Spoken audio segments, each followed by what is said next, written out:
Well, it's great to have you here for this webcast. My name is Jonathan Foust, and you're here. Before we launch, we're going to launch into part two of how to access the flow state. A short, brief thank yous, short meditation, and then I'll intro the talk. First of all, a big thank you to the Insight Meditation Community of Washington for hosting this, to our producer, Glenn Harrison, for streaming this out to you right now. Big thank you to Rita Moran, our mindful movement leader. All that information for Rita's mindful movement class that precedes this is on my Facebook page and on my website. I got a newsletter. You might find it supportive, helpful, amusing. And I also have to say that this is offered in the spirit of generosity, of the intention that no one's denied access. So there's no charge, no ads, nothing like that. So that's all offered freely, and any support you have to help support this is also welcomed freely. All righty, let's just get right into it. How do we access the flow state? I love this whole idea. There's a quote from a basketball player who famously said, "The trick is to let the game come to you." That's the flow state, letting the moment come to you, not reaching, not grasping. And it's a delicate thing. So let's explore some of the ways that you can kind of open into what we might call flow. Relaxation is key. Concentration is key, but not too concentrated. So let's see if we can find that balance in the next, say, 12 minutes. If you like, you can close your eyes, and it might be helpful. Reach your arms up overhead, kind of stretch out to the left side, the right side. Open your jaw wide if you like. A nice little flow experience, which I do for myself. I lead quite often. If you like, bring your hands about equal to your shoulders with your palms facing inward. And then, if you like, again, you can close your eyes with a soft gaze and let your awareness flood into the palms. Feel from the inside the fingers. Feel or imagine the space between the fingers.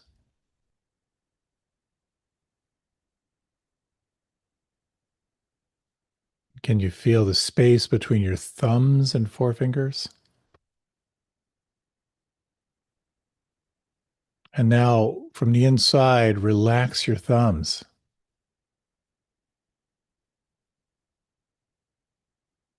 Relax the fingers.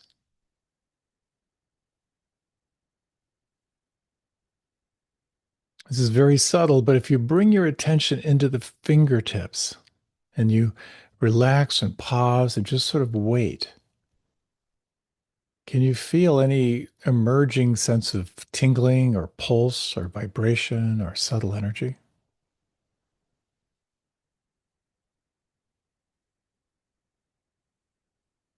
Now, here comes the flow part.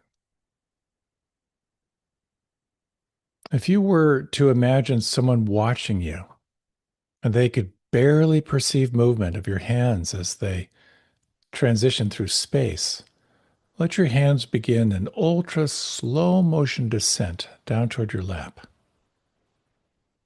If someone was watching, they could barely perceive movement and just feel the smallest unit of movement that's available for you. The ultra slow micro movements of the hands through space.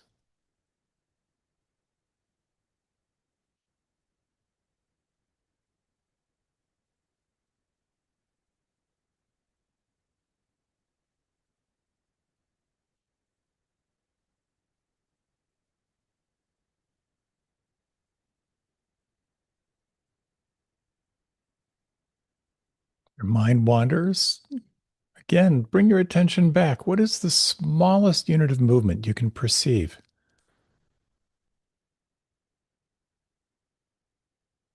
If your hands have come to rest, let your attention just remain in this felt sense of the hands And if you're still in transit, just stay with what you're aware of.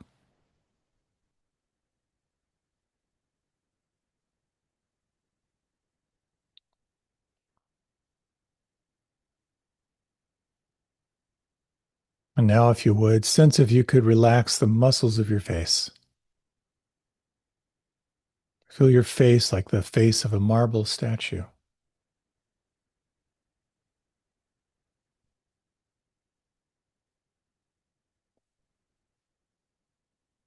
Relax your tongue, the lips.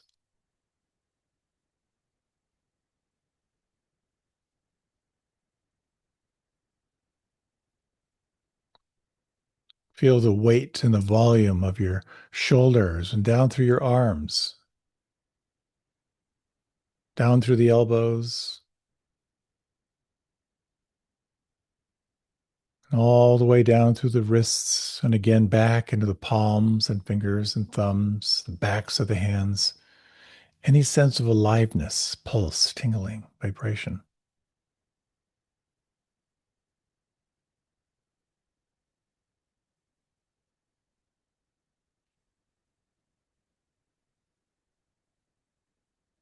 Could you soften the belly?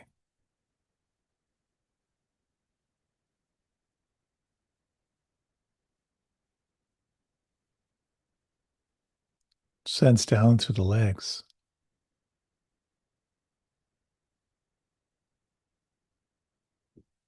the soles of the feet.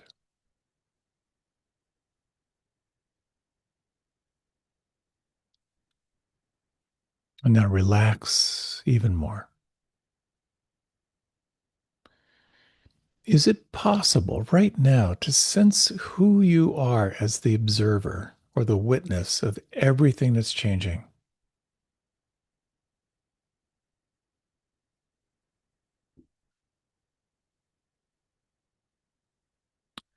Can you sense the flow of your experience, the phenomena of changing sensations, the flow of the narrative or commentary or thoughts, the flow even of changing states? Letting the moment come to you as the observer, the witness.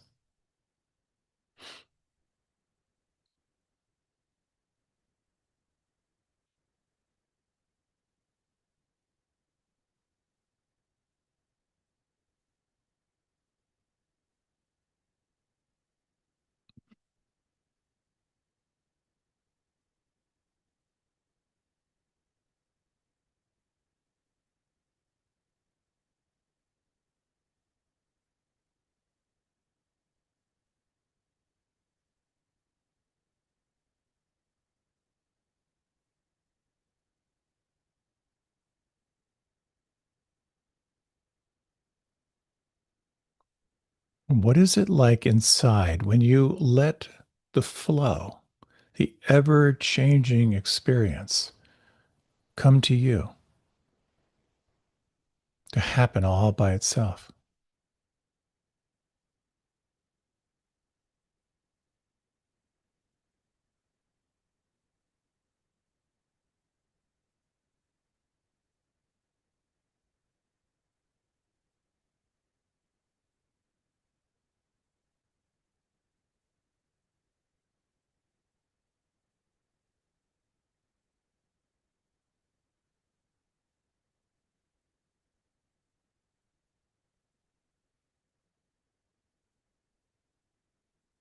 You might sense again, is there anything inside right now that could relax?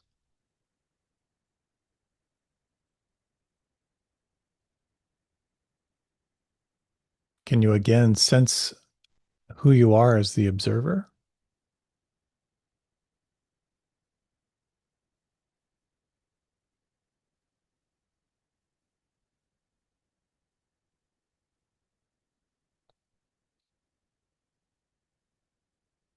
Can you let things be? Let them change all by themselves.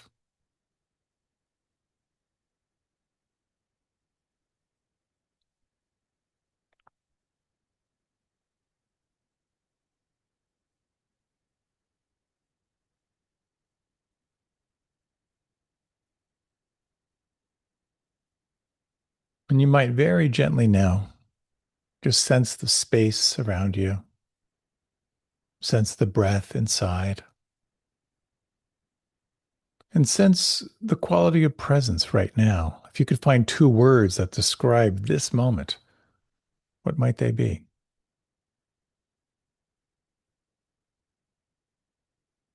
What has shifted over this period of focusing inward?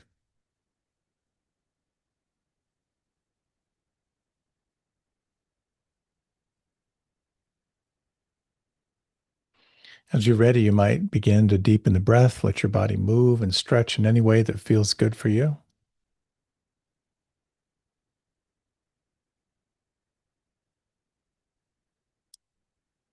And welcome back. This elusive sense of flow, we've all experienced it. Those moments when life is just arising, you're letting it be, you're absorbed, you're relaxed.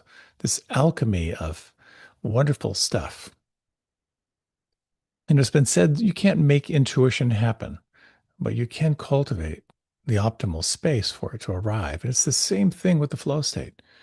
So, this talk is going to dive a little bit deeper into the mechanics of the flow state. What are the triggers that block you? What are the triggers that help you gain access to what it's like to open into flow?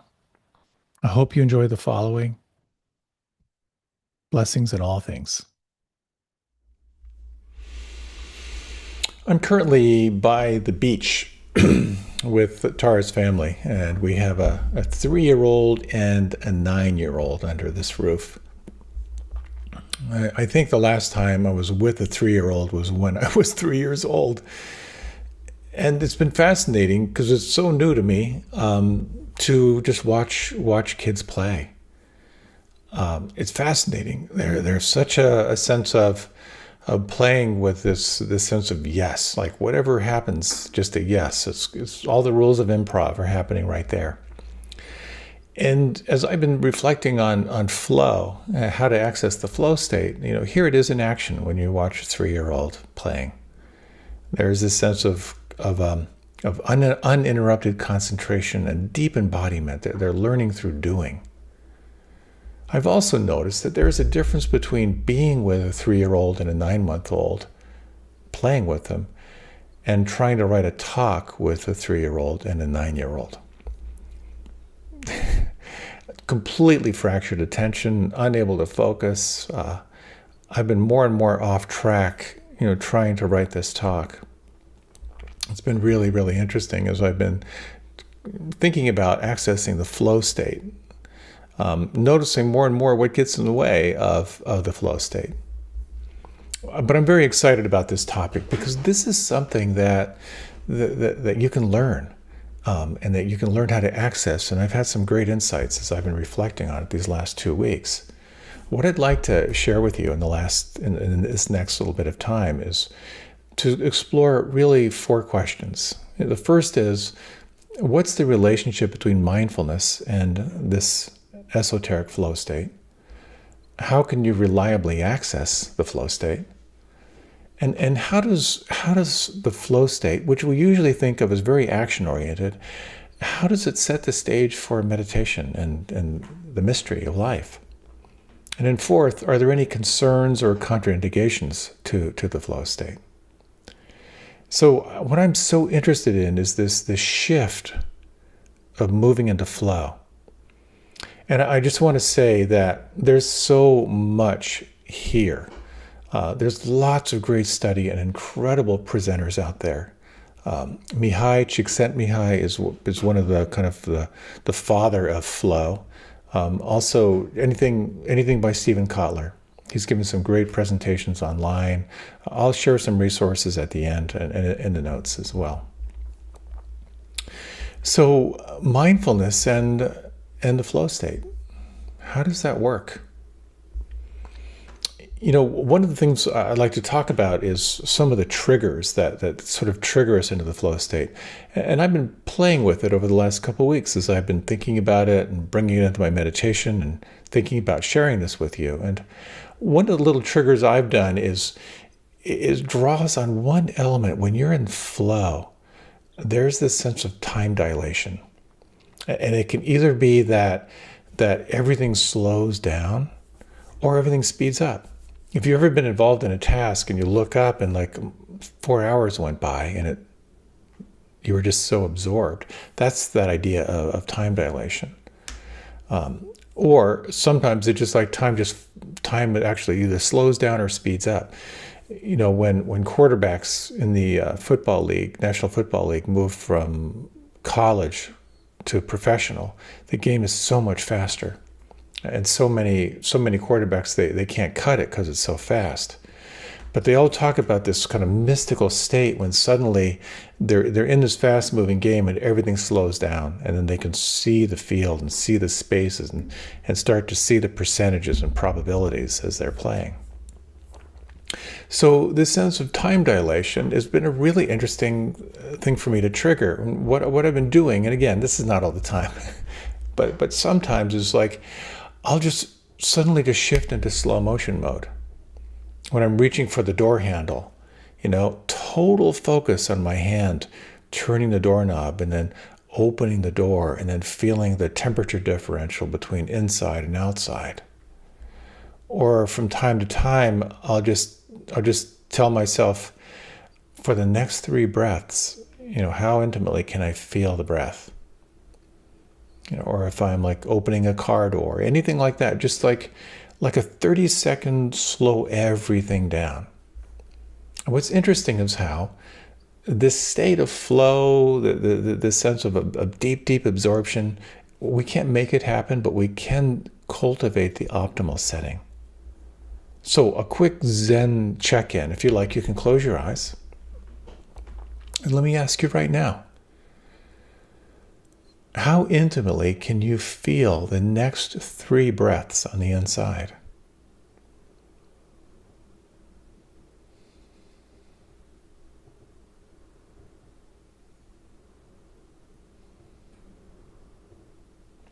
Is it possible to relax your shoulders in a way they just incrementally fall away from your ears?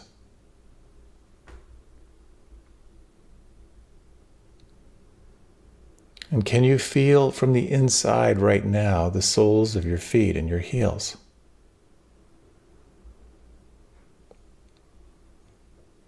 And is there any sense now of just being a little more here, of arriving in the here and now?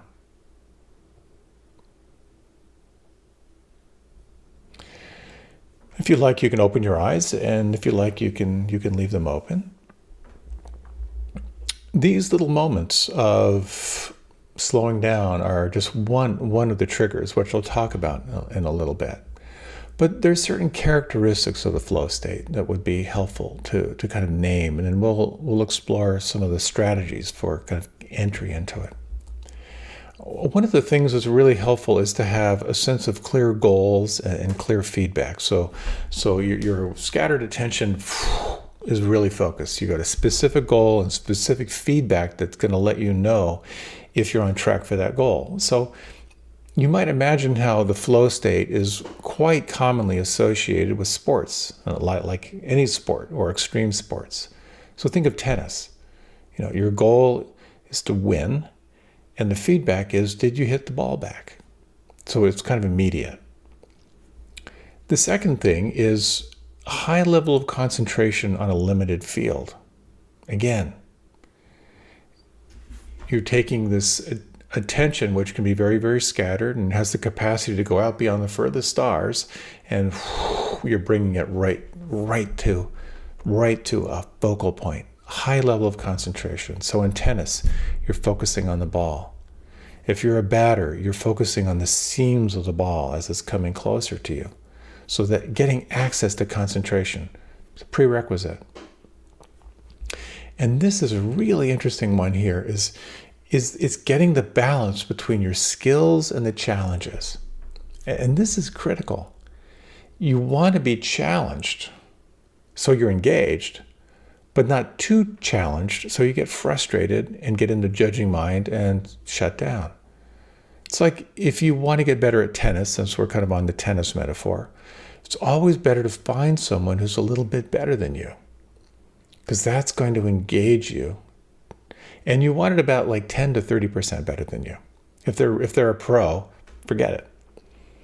So when I was focused on mastering my French, the French language, I would always look for someone whose English was worse than my French. So it would give me that opportunity to kind of play that edge where I'm on a learning curve, but the right learning curve, and dialing that in is important. And it's an interesting element here as well, as you want a feeling of control, but you also want a feeling of security and relaxation without worry. And again, so you can sense this middle way, kind of fine-tuning that you want to have a sense of, like you have a sense of control, but you also have a sense of relaxation. There's that Zen phrase, if you like control without controlling, if you have a sense of that. And again, because we're exploring paradoxes in the flow state, you're intensely concentrated, intensely focused, but you're also exploring a sense of effortlessness, a sense of ease. Again, when you look at professional tennis players, oftentimes they'll say how when they watch themselves playing tennis, they'll say, wow, it looked like I was trying really hard, but on the inside, I was just guided. There was an inner logic that was sort of telling me where to go. And again, this altered perception of time either condensing or expanding. So what it kind of leads to is this melding of action and consciousness. So something's happening, you're right there with it, and there's no room for worry or fear or distraction. That's taking us into that flow state. And there's sort of like this, what's referred to sometimes as the return on investment. That the goal of winning that tennis match is satisfying, but the activity is fulfilling. As one tennis player said, I play to win, but mostly I play to play. So you've abandoned the result, like the goal, on the one hand, but on the other hand, you're kind of holding it lightly. So you get that sense of the paradoxes here. So how do you do it? How do you get into the flow state? And there are a couple things that I like to kind of go through here that I've found very, very helpful. When we think of flow, we kind of think of like this effortless, everything's just happening. But paradoxically, it's like the most creative people are quite often the most dialed in. They're the most disciplined. And in that same way, there's something here as well of getting into the flow state kind of requires training yourself to narrow your attention. So the first thing you want to do is eliminate external distractions. Try to take away what's going to call your attention out of the here and now. So having a 3-year-old and a 9-month-old in the room when I'm trying to write a talk isn't going to work. So oftentimes I use headphones, noise-canceling headphones when I work. I try to have my desk clear and not have my browser open or have my alerts open. The whole idea is one thing at a time. So whenever you want to think about getting into the flow state, take a look at what's going to pull you away externally. But you also need to take a look at what's going to pull your attention away internally. So you want to remove the internal distractions. And that's, of course, a very subjective thing.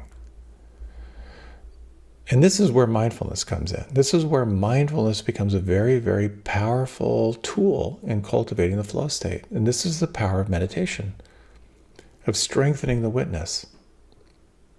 When you can name a worry or a fear, it tends to lose its grip a little bit. So for me, my meditation is absolutely critical for sort of naming what's between me and feeling free, getting a little bit of distance from it. I also find journaling really, really helpful. when I journal every day after my meditation, and it helps me to sort of set aside my concern for the stressors in my life. Not all the time and not always successfully. The other technique I do is with my wife, with Tara, where we consciously a few times a week we kind of clear whatever may be between us. So the sense of eliminating internal distractions is really, really helpful. And mindfulness does two things. It heightens your awareness of the internal distractions, but it also heightens your capacity to explore your relationship to it, to create a little more room for it. The next kind of trigger that kind of helps you to access the flow state is to really do an assessment where you can work at your biological peak time. This has been a game changer for me. If you ever had that experience where a task that would normally take you 3 hours, somehow magically you do it in 1 hour, chances are you kind of line things up with your biological peak time in order to do that. So for me, it's the morning. And the morning is when my energy is flowing, my creativity is flowing, and I may be a little manic here, but I have pretty much designed my lifestyle around my peak biological time. I go to bed around 8:30 so that I can be up around 4:30 or 5. And then that gives me these precious hours when I can really enjoy clarity of mind and give all of my attention to what's most important to me. For others, it's night. For others, it moves through the day, but really looking for when is the time of your day when you're most likely going to go into that zone space. Other triggers that some people find really helpful is the right kind of music. There have been all these studies on sound and consciousness and dual binaural beats and all these different effects of what sound can do. Different kinds of music invoke different brainwave states.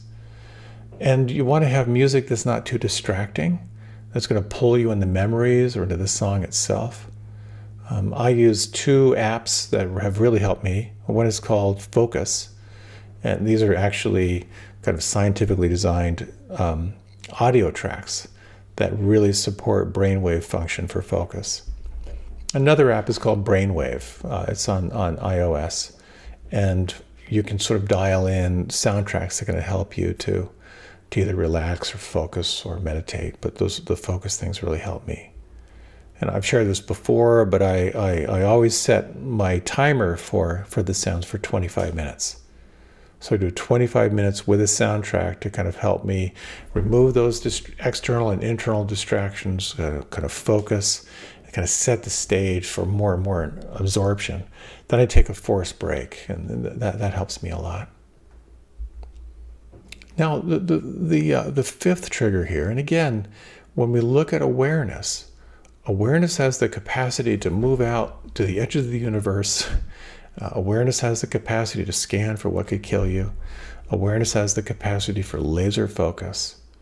And if you want to cultivate a flow state where you're absorbed, it's helpful to have a very, very specific task. Again, this is why, so it's where this all sort of came out of was people doing extreme sports, because I know for myself, for a number of years I did rock climbing. You know, when you're hanging on by your fingernails onto a rock wall, there's nothing else in your mind other than trying to stay on that wall. But what we've found is, and I'll talk more about this later, that flow state, you can apply it in so many other ways. But a specific task is really helpful. For me, I do my little ritual where in the morning I write down 3 things I'm going to accomplish this day. And if I get these 3 things done, it's going to be a good day.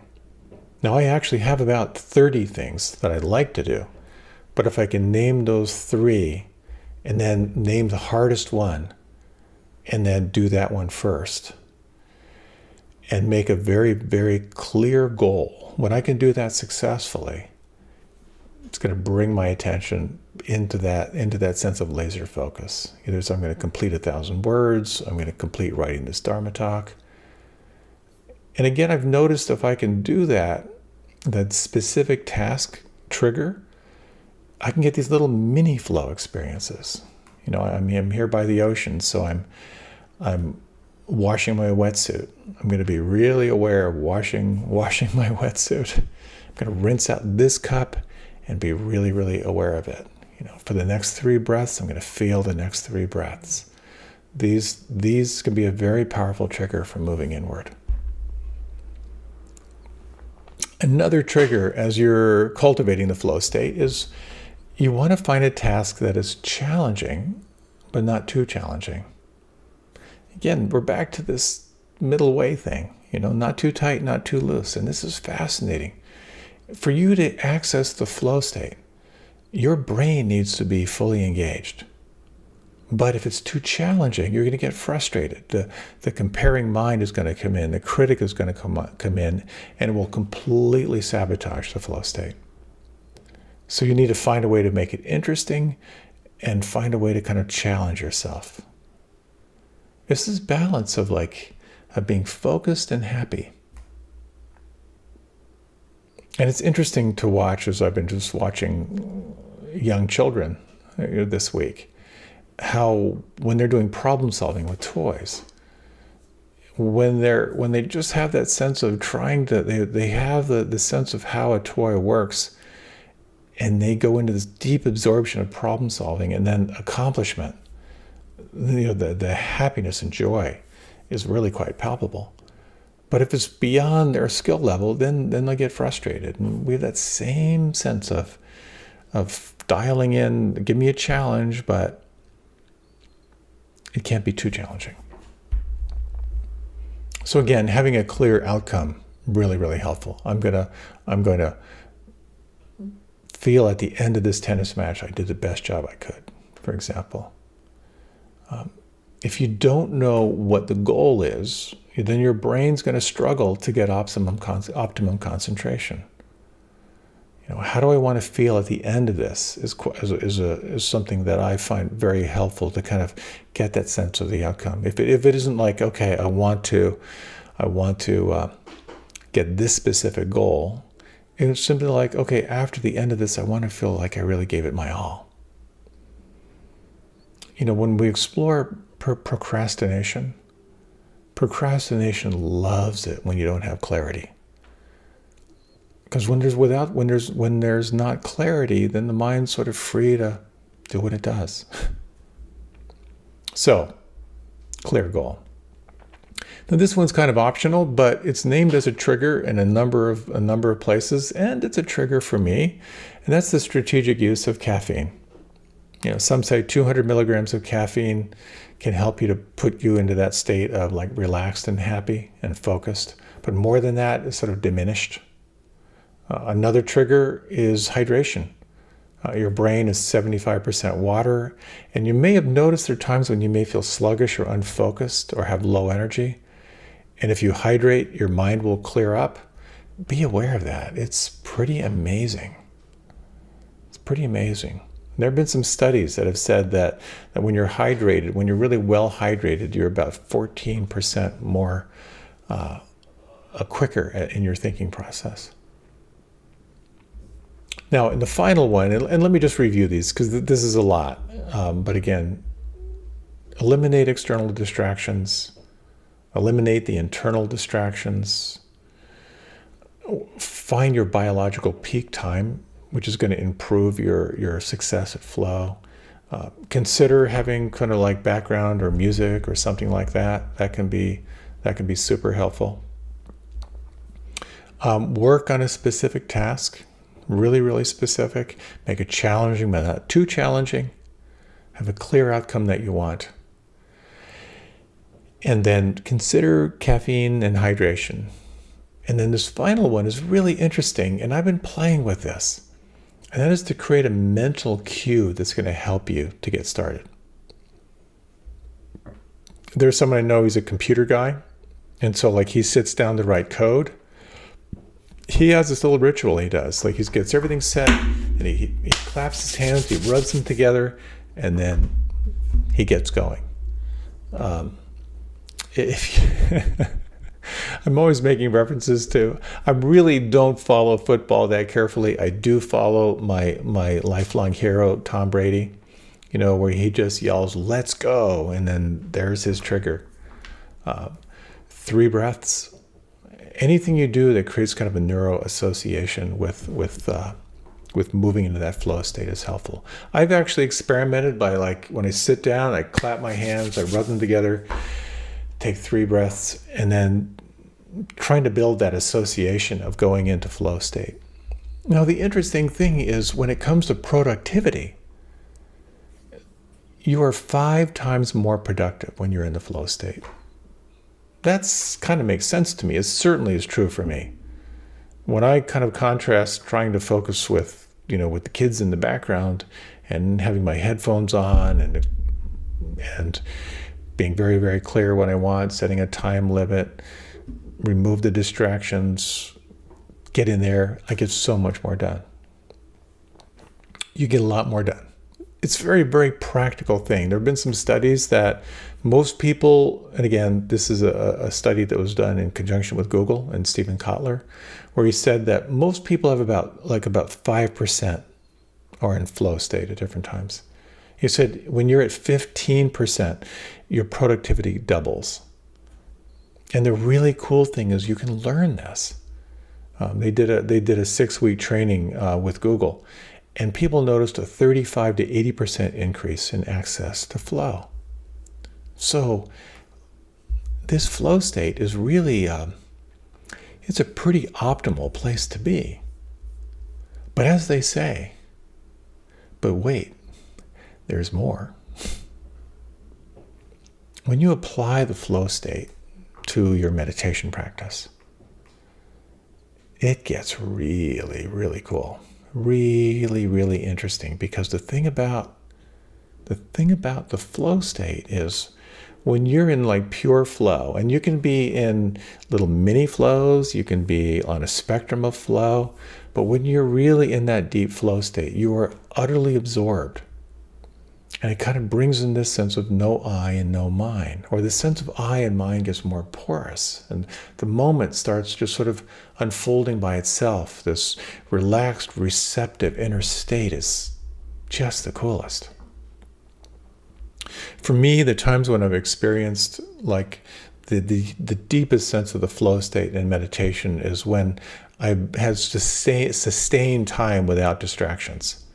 So in the month-long retreats that I have done, many weeks of focus, of concentration, of bringing myself back, and just naming all the stuff that just comes up, establishing that sense of the witness, being the observer of what's changing, and then this beautiful thing starts to arise, or it did for me. It's certainly no guarantee. Sometimes a retreat is nothing but bringing yourself back again and again and again. Sometimes a retreat reveals how utterly depleted you are, and it becomes a kindness retreat of just filling your cup again. Sometimes you become aware of trauma or hypervigilance, and you kind of work that. But sometimes there can be this sort of natural kind of upwelling. And kind of in this flow state, I talked about this in the last couple of weeks, of how when you get very, very concentrated, and then you begin to feel this upwelling of pleasure, you can bring your attention to that sense of pleasure and let that be your anchor. And so having those moments of just riding these super pleasurable waves of deep, deep pleasure. And what I've noticed is that in this sort of like deepening state of here and now, I notice when I'm in that sense of flow, the moment's happening by itself, it's incredible. And then I also notice how my mind slides off, like, oh, isn't this cool? I'm doing something special. And then that sense of like relaxing, receiving, bringing in some concentration, letting go of the outcome, and then again softening into the moment. These profound states are possible in meditation, of being so deeply relaxed and so deeply aware I've noticed for myself, there are times when I'm in that very, very deep state that I just notice, like, wherever I focus my attention inside, I can feel the energy respond almost immediately. I can bring my attention to my hand, and moments later, my hand becomes really warm and sending the energy around. And then just noticing that I can even let go of that, and dropping a sense of even being a meditator, of anyone making anything happen, and this sense of incredible, almost indescribable pleasure that can occur. And I remember once in one of these like deeper states of meditation, this flow state, this thought popped up that said, I would give my right arm to come back here again. And I just noticed, wow, right there to wanting mind, right there to desire, and more on that shortly, because that's one of the challenges when you explore these very, very powerful internal states. So I'm taking a look at the time here, and I get so excited about this stuff. I can tend to go on and on. Let me tell you a little bit about the flow state. One thing that Stephen Kotler talks about is that our old ideas of high performance are wrong. The whole idea of like you only use 10% of your brain, and we have so much more brain available. What he says is that actually, when you're in the flow state, you use less of your brain. The logic and decision making tends to kind of shut down. The prefrontal cortex sort of shuts down and trades the energy. And this is the part of the brain that calculates time. So past and future can fall away, that there's very little room for anxiety, because anxiety is past and future. So when you're in this sense of deep now, when your anxiety drops away, there's almost like a resetting of the nervous system. And this sense of the prefrontal cortex, which tends to shut down in the flow state, is related to the sense of self. And the sense of self includes self-criticism and selfishness. All that starts to fall away, and you can kind of sense like who you are out of the box. And so when it comes to the flow state, what's very interesting is, again, when they first started studying flow, is they were really interested in these extreme sports folks, and then they noticed, wow, a lot of like professional athletes, they kind of learn how to go into that state where they're utterly absorbed and abandoning the outcome, and just in that effortless sense of responding to the moment. But here's the interesting thing, is that what they found is that many, many people who experience the flow state, their avenue is not so much through sports, but it has to do with knowledge workers, which is a lot of us these days. Creativity, and again, I'm quoting Stephen Kotler here. It's a beautiful talk that you might want to check out. He says how creativity is the most important 21st century skill. The creative mind can take new information, connect it with new ideas. When you're in the flow state, you can do that because your sense of self and self-criticism diminishes. So you can give more energy to the information, and you can connect old ideas to new ideas. You can sense pattern recognition better. Also, with that sense of the diminished sense of a separate self, risk-taking goes up. And so it can allow you to take more risks creatively, which is just fascinating stuff. All these neurochemicals get released in the flow state. And you may be familiar with Malcolm Gladwell's 10,000 hours. You need 10,000 hours to focus on developing a new skill. And what Kotler said is that as you cultivate the flow state more and more and more, you can cut that in half. So here's the interesting thing. We tend to think of the flow state as helping us be more productive. But then paradoxically, we have this sense of, well, the quickest way to be happy is to choose what you already have. And Werner Erhard.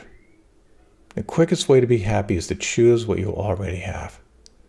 So when we think of meditation taking us into like the mystical experience, into awakening, we're in this beautiful state of surrender. We have to let go of the outcome. We have to abandon any sense of I and mine. And as T.S. Eliot said, that cost of entry is costing not less than everything. So what does that mean? Well, it means really releasing the attachment to the outcome, releasing the sense of self. When people describe the mystical experience, or just the mystery itself, it's generally with a sense of wonder. Oftentimes they'll say, I wasn't trying to make anything happen. Well, the moment was just flowing by itself. I could feel the space in my body, but the space beyond the furthest stars, and awareness wasn't limited to my body anymore. Awareness just is. Those are just super, super compelling states. When we experience those profound states of presence, the mind wants more. The mind simply wants more and more in ever-increasing quantities forever and ever. And so, paradoxically, again, the most creative people quite often are the most disciplined. And in that same way, many of those who have experienced the mystical qualities of life, the mystery of life itself, have put in their time. They have lived disciplined lives. So when you think about your meditation practice, maybe you've had the thought, why bother? My mind is just a caffeinated chipmunk. I have no control over it. I said it was time to meditate, but nothing in me wants to meditate right now. What I've noticed is, when I can embrace the discipline of practice, there are so many times in my meditation practice when the last thing I want to do is meditate. And I meditate, and something unexpected arises. I've noticed that the luckiest people in life are usually the ones that work the hardest. I've noticed the more creative I am in life is when I'm the most structured. And so developing that sense of resilience and discipline is an integral part of cultivating openness and ease in the flow state. Mihai Csikszentmihalyi said, flow is a state of optimal experience, a state in which people are so involved in an activity that nothing else seems to matter. The experience itself is so enjoyable that people will do it even at great cost for the sheer sake of doing it. And this leads to kind of the concern, or I wouldn't call it a contraindication, but it points out something to be aware of when you experience these intensely pleasurable experiences in life and in meditation.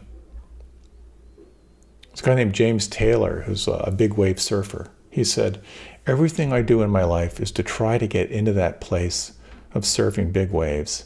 And when I'm there, then everything makes sense. When I'm not there, and I hear that there are big waves and I miss them, I feel depressed and I feel upset. There's a study done on surfers who are real, I think it's safe to say, flow addicts. And many of them say it's like a drug. You have to increase the dosage to maintain the high. And so what some of these surfers report is how they surf when they're seriously injured because they don't want to miss it. They look for bigger and bigger waves. Some have reported that they're chasing this flow state to avoid the depression and the anger that they felt from early family issues. Many reported that they couldn't function in society. That was all about the next big wave. So I think it's important to kind of find that balance of just noticing the nature of the mind is to want. And there's something so exquisitely paradoxical about these intensely pleasurable practices that occur in meditation and occur in life, and as to be aware of desire, to be aware of wanting. It's such a dicey thing to be aware of. But what you might consider is to explore how you might bring this a little bit more into your life. Kind of reflect on how some of these little triggers might be helpful for you in your practice. And to recognize that the paradox of the flow state requires that we bring ourselves fully to our practice, which is why in so many traditions, they emphasize focusing on the mechanics. I've shared before how much of my life and much of my background is in yoga, which uses a lot of dramatic practices to get energy flowing. How that kind of set me up for chasing lights and rainbows in my practice. And in many ways, that was a very, very powerful lesson for me, because I was looking for something that I thought was permanent. But it's the full package, I find, that's so, so important. Cultivating resilience, cultivating focus, really knowing what you want, and then giving all of your attention toward that can be so helpful. And recognizing when it comes to your meditation practice, that there are times when concentration will serve you greatly. You won't want to do it. But when you cultivate that sense of discipline and focus and resilience, you start to build a power. There is power in focus. There's power in attention. And then there are times for mindfulness, to take that seat of the observer where you can observe without preference, where you can observe without judgment. And what you begin to notice is how you're relating to your life, noticing all of your patterns of resistance and avoidance and wanting. And you can begin to realize that you have choice in your life. That more and more as you develop that sense of the witness, that you can be less and less reactive to life. And this miracle of being more and more responsive to life, to choose how you want to relate. Some people will argue there is no choice, but there is something here about the power of being more aware, being more awake. And then there's something here as well about exploring what it's like to abandon yourself to your experience, to kind of set the stage for total absorption. And to really reflect on what are the qualities, what are the triggers that work for you to bring yourself into this state that can be truly and deeply optimal for accomplishing the things that are most important in your life. When you can begin to sidestep the critic, when you can sort of allow yourself to move into optimal learning, optimal creativity through applying some of these technologies. And then how can you apply it when it comes to waking up in your life? That, to me, is so exciting, because it truly points toward what it means to be fully awake in your life, to be more and more aware of who and what you truly are. So why don't we close with just I think with just a few minutes left, we'll close with a short meditation. So if you'd like, you can close your eyes. And you might just sense the flow of your breathing right now. Just notice where you feel the breath inside.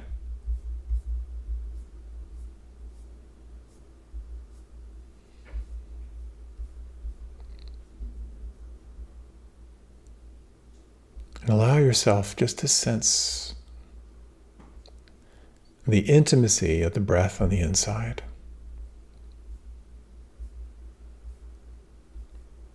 Sense who you are as the observer.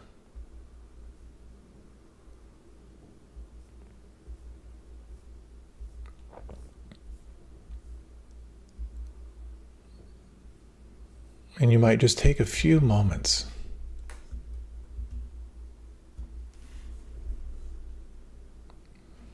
to allow yourself to notice what's changing.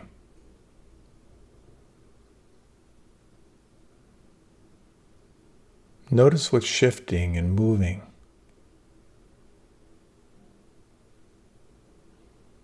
And you might imagine for a moment, in the absence of I or mine, in the absence of any effort, if you open into allowing, what do you notice? What do you feel?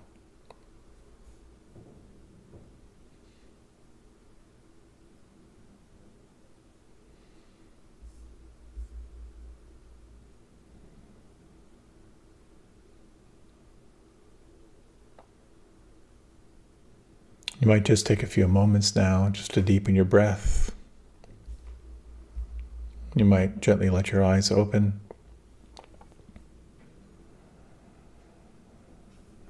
I'll include some notes if you'd like to explore more with those who know this state intimately and know a lot of the technology that can support you around flow. This calling to optimal performance can be a bit of a self-improvement project. And there can be a lot of desire and clinging to that. But ultimately what this points to is this dissolving of I and mine, which is a real compelling quality of waking up. I hope this was helpful for you. It's a true pleasure and joy to share these practices and technologies. And I wish you well, and I look forward to more down the road.